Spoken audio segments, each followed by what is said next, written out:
महाशाखाको चेतावनी, सातै प्रदेशमा चट्याङ र हावाहुरी सहित भारी वर्षाको जोखिम।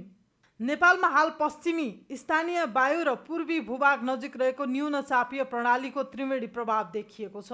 यसले गर्दा आज देशभरिको मौसममा गडबडी भई सातै प्रदेशमा चट्याङ र हावाहुरी सहित वर्षा हुने मौसम पूर्वानुमान महाशाखाले जनाएको छ। अहिले कोशी, बागमती, गण्डकी, कर्णाली र सुदूरपश्चिमका केही स्थानमा चट्याङ सहित वर्षा भइरहेको छ। आज दिउँसो र राति देशभर साधारणतया बादल लाग्नेछ।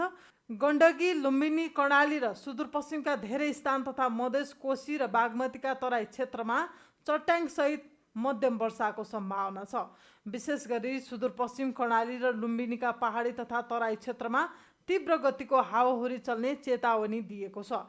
रातिको समयमा पनि देशका धेरै जसो तराई र पहाडी भूभागमा हावाहुरीको सम्भावना कायमै रहनेछ। चट्याङ, हावाहुरी र अचानक हुने वर्षाबाट जोगिन महाशाखाले सर्वसाधारणमा विशेष सतर्कता अपनाउन जोडदार अपिल गरेको छ।